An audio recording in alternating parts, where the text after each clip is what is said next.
Focus. Focus up. Talking to you, Briggs Haruza, you big stud out in Harrison, Idaho. Thanks for watching, and make sure you focus all the time. If you didn't see social media for the Rubio Method, he shouted us out and told us to focus. So I'm double telling him to focus.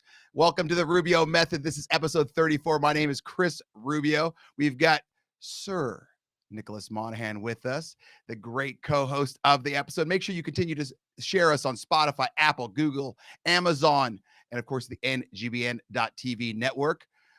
We have a phenomenal show. Here's what we're going to be covering today. Techniques to calm you down. That's going to be a good one, Monahan. Our biggest fears. Which big towns would we live in? Being shunned to the kids' table. Movies. Guilty pleasures. Is Rubio too soft? The silencing of men. Identifying, healing, and repeating. All of that and much, much more on today's episode of the Rubio Method. Christian, I'm out.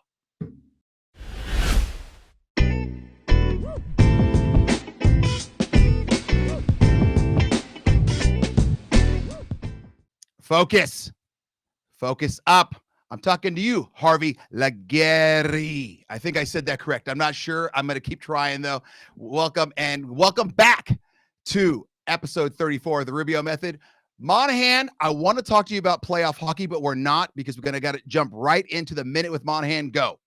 Oh man, that series is unreal. I think the Golden Knights are going to sweep them. I don't think the Panthers ever can. What's that? Don't jinx it, man. Oh yeah, true. Well, let's dive into it, man. I wish you guys could have heard our pre-show fist fight we were having, because this would have really helped us out. In that, guys, we're talking today 4 calming techniques for when you're stressed or in a stressful season. Life has a way of getting you at times, so wanted to create these 4 techniques to help you calm down. Number 1 is schedule a daily walk. It's crazy how awesome life can be when you take a step back, go for a walk, breathe the fresh air, except if you're living in New York, it's not very fresh right now. But make sure you're going outside, taking a breath, take a walk. It recenters you. The other one sounds crazy is read, man. Read a book, and don't read something that's going to get you all fired up, right? We're looking for just kind of an escape. Perhaps a self-help book, something like that, that'll really help you, again, get centered, focus on things that you can control.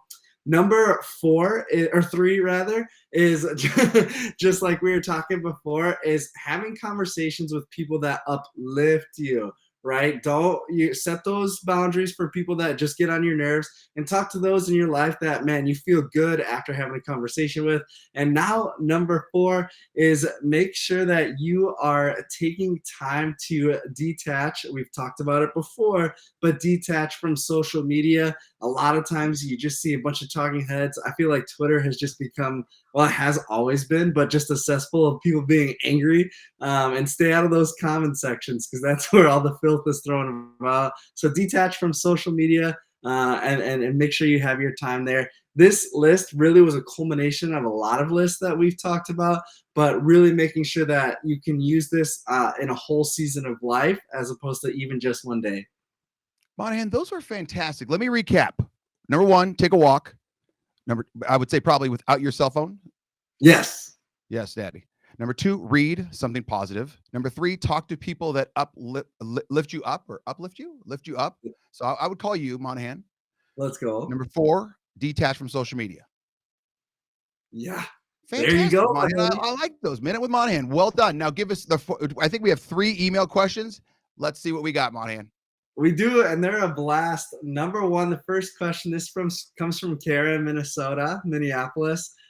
Says, what are your biggest fears? Spiders, snakes, or something different? Yo, I do not mess with the nope ropes. I am so afraid of snakes. I was riding my mountain biking, and a rattler came coming out. It was one of the scariest days of my life, and I have dreams where snakes are attacking me. Nope, I do not mess with snakes. Spiders are fine because I feel like I could kill them, but snakes, dude, I'm out. Okay, Monahan. I'm going to go a completely different angle. Oh. I don't like little dogs. Oh. Okay. Like any dog that's below my knee, I'm out. Like one of my buddies has a corgi, and I swear to God, it's the devil. It's from an alien thing because it's got like a normal dog body, but then like they threw these legs on that are not for a dog. Like what the hell? The inseam on the dog is like a quarter centimeter. I'm like, what the hell's that? So small dogs, obviously clowns. They're frightening. Oh yeah, I yeah. don't like a Monahan. This is going to hit home for you, and I'm sorry. I don't like adult twins. They're Oh, frightening, like identical twins. What the hell's happening there? Like as kids, you dress them up, they're doing their thing, and you're looking, you're like, okay, they're twins. But then you see them as adults, that's just spooky. And last but certainly not least, and all my friends will know this, redheads. Redheads scare the hell out of me. And ever since I've moved to Lewiston, I swear it's the pollution or something. There's redheads everywhere. I used to only know one redhead in my life, Myers. Shout out to you, you big monster. But now all my best friends are redheads. Move on, Monahan, please. I got to get off that visual out of my head. that's a tough scene, Rubio. That'll keep you up at night. Yeah, man. Number 2 is Big Town Tony from San Antonio. Bro, I'm sorry. Imagine being Tony from San Antonio. I would lead right into that. Yeah, you've got to. Tony asks, I believe you both have said you are more small town people, but if you had to live in a big city, which one would you live and why? Rubio, do you want to do that one? Yeah, I'm going to go first on this one. I've said this for a long time. I don't know about right now, but back in the day, I would always say I wanted to live in New York City if I was young, single, and rich. Yeah. Because you can do whatever you want, but I'd have to be young, single, and rich. Other than that, but like right now, it's too locked down and all that stuff. So that would be my answer. New York, but if I was young, single, and rich. Monahan, go. Yeah, man, I don't know. I really don't like big cities, but if I had to say, I mean, same thing. If I was, young, dumb, full of cum, I'd be in Chicago. I feel like that would be a really sweet place. Are we allowed to say that? We have to blurt that one out. Monahan, third question. I can redo that. What you guys can't see right now is our guest, Elise, is on the back end of this, and she is absolutely losing her mind laughing. And so we're double laughing, but we're going to keep going. Monahan, third question, for the love of God. Okay. Last question comes from Tiffany and Glendora. Sorry. Regarding your childhoods, being that you are both bigger guys, yes, we are thicker units, did you guys have to sit at the table for holidays? I'm gonna answer that one first. Yes, I did. Okay, so I grew up not a lot of kids in the family.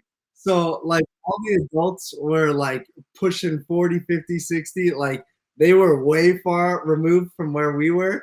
So yes, we always sat at the kids' table, and it was kind of nice because I was with my cousins and we were just ripping it, having a good time. What about you, Rubio? Oh yeah, we had like this stupid old. I think they call it a card table. It's like the worst it's always table possible. Where I guess old people played cards on. They couldn't afford or get real tables. And the one story, I got to tell you this one story, Monahan. I was at the kids' table literally until I was like 18 or 19 years old. And by 6th grade, I was pushing 2 spins on the old scale. So by 18 and 19, I was right at like 297, maybe more. And I remember my grandfather was a big man, 6'5", 300 pounds, and he passed away in September.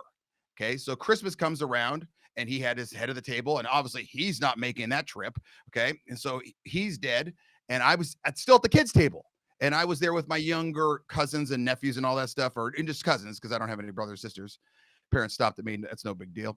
And I'm sitting there, fat guy, a little coat at this little table. And finally, I look over, and my grandmother brings over Christmas dinner to my grandfather's spot. And I go, this is it. I finally pissed me off enough. I get up, push my seat in from the little kids' table. I was like basically sitting on a curb. I go to the head of the table and I say, Grandpa's not making it. I'm taking over this spot. And everyone was pissed because he had just passed away 3 months ago. And this old Italian family, they love death. And I said, I don't know what to tell you. If he taps me on the shoulder to take my seat, I'll give it to him. Until that point, I'm sitting my ass right here. So that's my kids' table story, Bothead.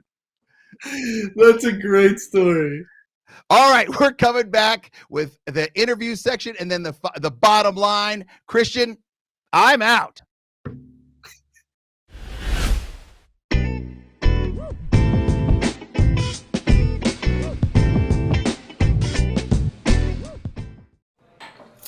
What do you think you're doing, Kevin? Was just gonna drive home. There are several warning signs present that you shouldn't be driving. Like hearing voices? Like your text-to-emoji ratio? Oh man, the selfies. Selfie nailed it. We all have warning signs that let us know that we're probably not okay to drive. Mine is pretending to be your subconscious.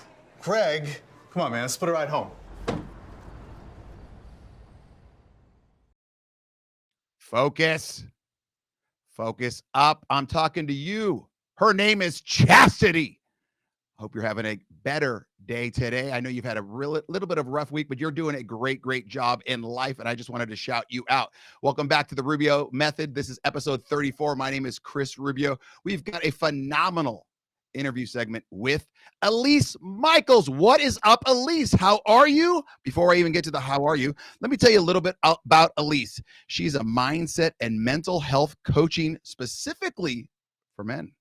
Elise helps clients heal subconscious trauma, improving the quality of the relationships, lives, and business. Elise, how are you doing? I'm doing so well. How are you doing, Chris? I'm fantastic. You don't have to call me Chris. Just call me Rubio. No one calls me Chris. Even my wife calls me Rubio or I'm sorry. other names that we shall not say. Formalities here. I needed your permission first. Well, you don't have to. You do what you want to do. I want you just to be comfortable.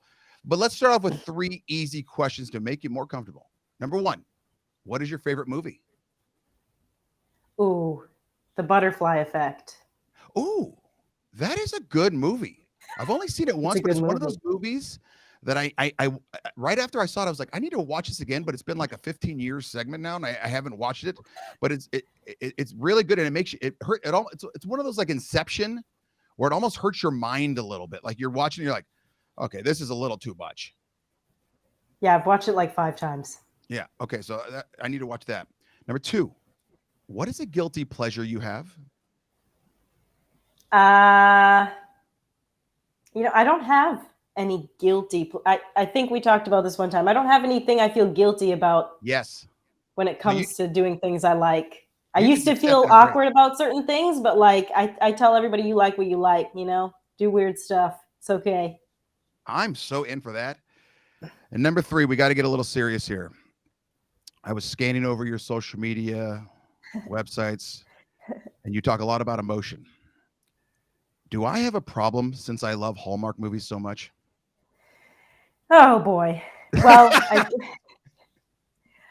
I don't know. I don't know, Rubio. It depends on maybe, did you download the app on your phone so you could watch it all the time? Christian, cut the film. I'm not saying that I've downloaded the app and have the app on my Apple TV and that I have it streaming. And Christian, I see your message where you told me, yes, I do have a problem. We'll talk about that later, but maybe I do, Elise. Is it a problem that I like these movies so much?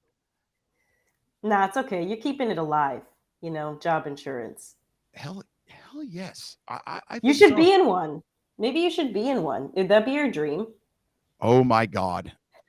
But I don't know if I'd be the main character. I'd be like the assistant character that always gets like the hot cocoa or the fresh cookies. Yeah, you'd be just a joyful elf, dude. You would be the guy who's like gives the key to Christmas or something. Yes. Just like pops out with the answer or something. See, I'd want to be more of a main character. I need to be on stage like that guy. I feel like he's coming in at the end. Christian saying that it would star Mario. But that's everybody's favorite character is like the guy who just like pops out of nowhere and they're like the comedic relief / the joyous person. They like have the wisdom of Christmas. Hallmark.com. If you're watching, I'm available. You can email me rubio@therubiomethod.com. Elise, what do you do? Tell me your job. Explain to everyone what you do. Well, I'm a men's mental health coach, and I help men find purpose and passion again by healing any trauma that they may not understand is there. Why do you focus on men? Because men were the ones who reached out to me when I started posting video content on LinkedIn. So I actually wasn't trying in the beginning to cater to men. I was actually trying to cater to women, but I wasn't gender specific. I was just posting motivational videos and the things that I was learning, and only men reached out to me, and I just saw how little support they had for mental health. And so I just decided to be that person because I really saw that they didn't really have any representatives. How did you get into this? It's solving my own trauma. I had a lot of my own trauma, and I did therapy and I loved it. But after like a year and a half, I found myself still falling into some of the same patterns and habits, and I just didn't understand why. And so that's when I dove into my own neuroscience classes, cognitive behavioral therapy, RBT, trauma therapy, relationship science, like any certification that you could find, I pretty much did. And that's when I started to really understand how the brain works, and that there's actually a very strategic way to overcome and heal pain. And it doesn't take 10 years to do it. So once I started to solve that for myself, I started to understand that you can give these action items to people and save them some time with their own pain. Okay, yeah. So I want you to break that down a little bit more for me, like I'm a third grader, because I looked at all your certifications and certificates and all that good stuff, and it's like, holy Jesus, you are beyond smart. Okay, so break it to me like I'm drooling on myself right now. What did you learn, and how do you break it down for dudes? Because a lot of dudes are like me. I'm just your average dude, I guess, where I'm like part caveman. How can you help me? You tell me your problem, and I tell you how you can solve it. Oh, okay. So how do you get dudes? Because not everyone is, let's just say, as boisterous as Monahan and myself. How do you get dudes to talk? Well, I've said this before. When they come to me, they're ready to talk because it's kind of like a Hail Mary. Usually when someone ends up in the chair across from me, they've tried everything, right? Because men are very self-sufficient. You do everything by yourself. So usually men are trying to figure things out. They're doing the classes, they're doing the learning, they're reading the books. And by the time that they actually get to someone to talk to, it's because they've kind of exerted all of their resources by themselves, and they realize there's just something that they're not seeing, which is exactly what happened to me. So by that time, it's kind of like they have no other options. And then also they've seen so much of my content that they feel like they already know me. And the content that I make is specifically catered to men. So when they feel understood, I think it makes it a lot easier for them to trust. That is a great point. You're all over social media, TikTok, Instagram, Twitter, LinkedIn, and you do a great job. Do you think that obviously you think that helps out your image of getting people to understand you? Do you feel that that's the number one thing that you need to do is get the dudes comfortable? Because like you just said, if they're coming to you, it's pretty much a Hail Mary. They're at the final end. Do you think that that's what really pushes you above other people? Yeah, I think so. And you just said, it's getting them to understand me, but I think the content helps them understand themselves, which is the key differentiator. Like, they don't need to know anything about me, but if they feel like I know everything about them, then they have hope that I have something to help them solve their problems. How do you get to know the dudes so quickly, or are dudes just really easy to get to know real quick? Well, I mean, I've been doing this for over 3 years, so it's a lot of paying attention. It's a lot of reading. It's a lot of trial and error. And at the same time, pain has a lot of similarities when it comes to men and women. So when you take your own pain and you can understand it, you can apply it to almost anyone and just start to understand the perspective of a different gender, right? What society pressures men to be, how they're raised, and you can kind of just place that baseball cap on top of it. Ooh, I like that a lot. You talk about men being silenced. When did men become silenced, and why does it impact them more than others? Men are silenced from a very young age because big boys don't cry, suck it up, man up, grow some balls. So essentially they're taught that anything in regards to feeling or expressing emotion disconnects them from manhood. So when that happens to them, they don't want to be disconnected from manhood, because being disconnected from manhood will essentially cause them to feel like they're abandoned from society, and they don't want that. So they self-abandon instead. Because when we don't understand our own emotions and our own feelings, then we're disconnected from ourselves. So we're telling them not to disconnect from their manhood, and we force them to disconnect from their manhood in doing so. Okay, so I brought this up several times when I've interviewed people, and I still I don't have the correct answer, and I don't feel like anyone's giving me the correct answer. They've all done great answers, but I don't know what the answer is, and I want you to help me out here. I have 3 boys. I have a 21-year-old, a 20-year-old who's almost 21, and an 11-year-old. And like you just said, suck it up, do what you got to do. You're a man up. How do you define the fine line of suck it up to it's okay, you're allowed to cry right now? Because I want my kids to be tough, but I also want them to be soft. Why do you want them to be tough? I want them to be tough so when they fall down off their bike, they go, shit, okay, I fell off. Now I got to get back up and I got to keep moving. I don't want them to be, or they strike out at baseball. You struck out. Yeah, you suck that at bat. The world's not ending. ESPN's not here. Let's get on, move on. You're not the first person to strike out. You're not going to be the last person to strike out. Suck it up. Let's go. You're going to have another at bat next inning. Right. So it sounds like you're trying to teach them core values of resilience and perseverance. And so why are we trying to toe the line between tough and soft instead of just focusing on core values, right? How do we implement the lesson of, it's okay to see this as a failure, but what do we do when failure arrives?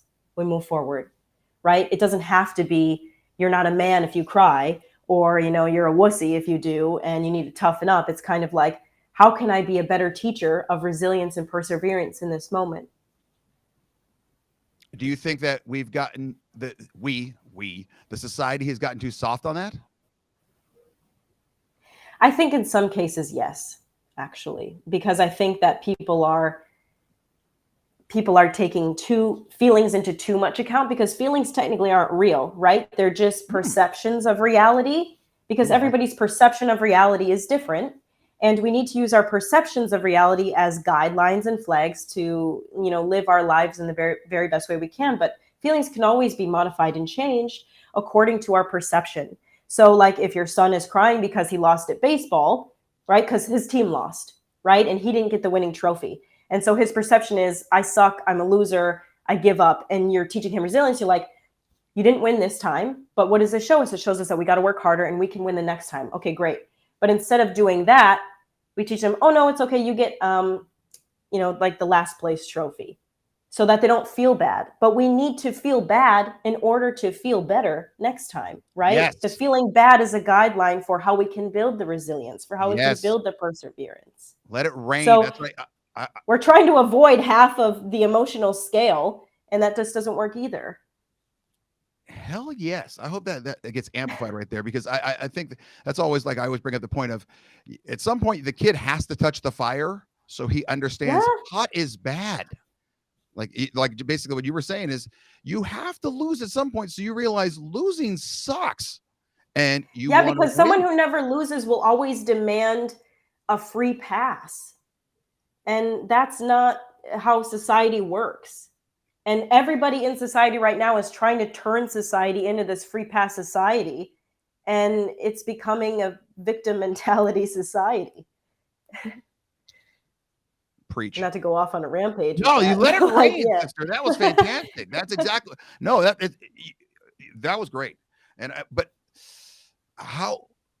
I think the question is, how much farther do we need to go before we start to fix it? Like, to me, the quote unquote alpha males have been stepping back over the past 20 years. And now I think there's going to be a shift where I think you're going to get more alpha males, because it's like, okay, we tried your way, betas, it's not working. Now we need to go back. Am I wrong? Or am I an ass for saying that?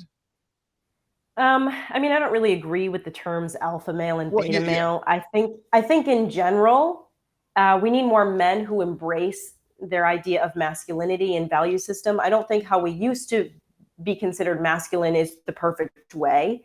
I think that there's a combination between modern times and past times, right? Like, men need to embody who they are. They need to combine emotions, because men cut off all their emotions, right? And then they just plowed through, and then, that's what caused 3/4 of suicide, right? So that's clearly not the way.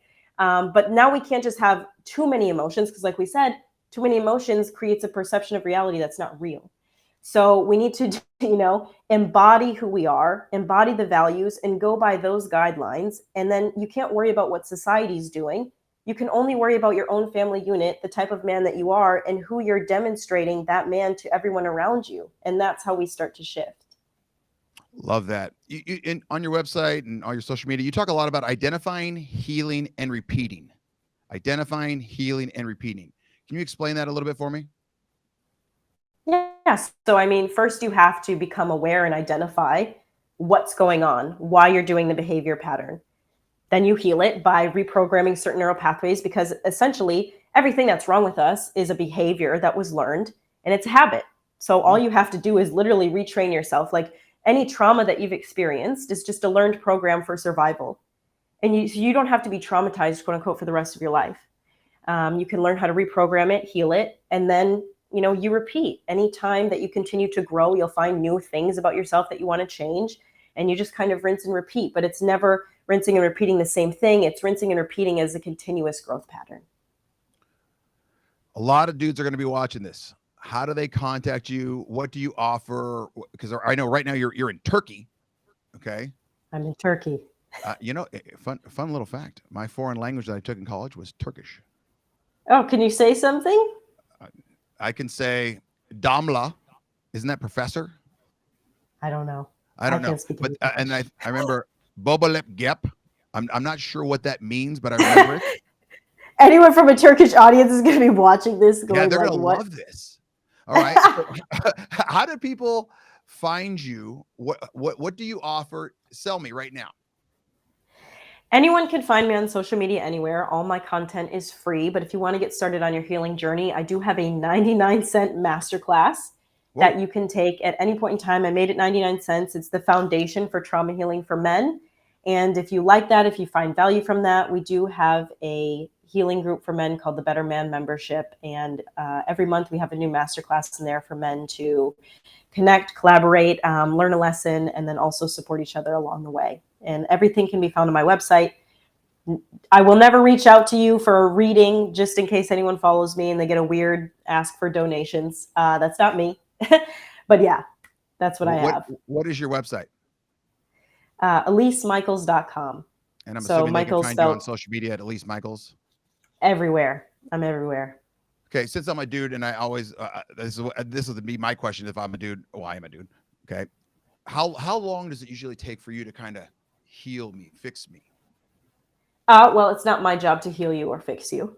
I give you the tools, and it's your job to take accountability and do the work. A lot of people see results after the first session, because a lot of the healing process is what people don't understand is the relationship between coach and client or counselor and client. The more you have trust in me, the more safe you feel. It's like you're lessening the own burden that you bear, and it already starts the healing process for you. So it really just depends on the person. So the more open they are, they're more willing to do things, the more you're going to let it rain. Yes. I love that. Elise, this was fantastic. I hope you had a good time. It was amazing. Good. And you went through the whole thing and you didn't blow your nose. I was really hoping that was going to happen. I'm a little upset. Sorry. God saved us with that one. Next time. For anybody who doesn't know, I have a little bit of a cold and was sneezing all before this. So you're welcome. I didn't sneeze on the show. I'm upset about that. Thank you for coming on. Everyone check out EliseMichaels.com. That's the website? Yes. Thanks for coming on. Christian, I'm out. Thanks.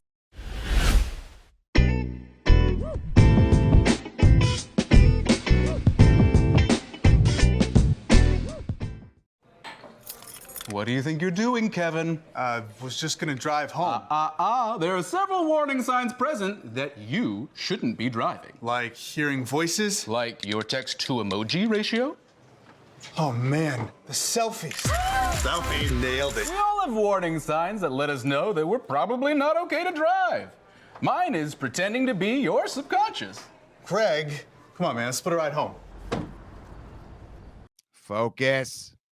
Focus up. I'm talking to you, Randy Chevrier. I can never say your damn name, but happy birthday, man. You're going to get this about a week late, but still you're doing great things up there in Canada, but you need to fix your food.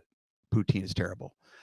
Welcome back to the Rubio Method. This is episode 34. My name is Chris Rubio. Thanks for sharing on Spotify, Google, Amazon, Rumble, and of course the NGBN.TV network. If you have any questions for myself, Monahan, or Elise, make sure you email Rubio at therubiomethod.com.